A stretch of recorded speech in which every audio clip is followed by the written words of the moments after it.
મારા વાલા સ્નેહીજનો સૌને જય શ્રી કૃષ્ણ, જય ગુરુદેવ, જય સિદ્ધાર્થ. આજે પોષ સુદ ત્રીજ છે, જે બપોરે 12 વાગ્યા સુધી રહે છે, પછી સીધી ચોથ થઈ જાય છે.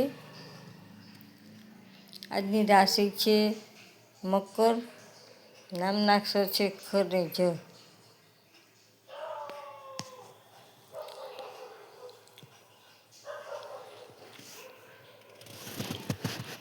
મહાદેવ. મારી ચેનલને લાઈક કરજો, શેર કરજો, નવા હો તો સબસ્ક્રાઈબ કરજો, જેથી આપણે વિડીયો બને કે તરત તમને મળી જાય. હું જ્યોતિષ તથા વાસ્તુશાસ્ત્ર શીખ કરું છું, તેમજ કર્મકાંડ કરું છું. કોઈને કામકાજ હોય તો માત્ર એક કોલ કરજો, પણ વારંવાર કોલ નહીં કરતા. હું ફ્રી થઈને તમને કોલ કરીશ.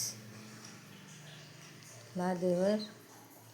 જય સિદ્ધાર્થ, જય ગુરુદેવ, જય નાથ.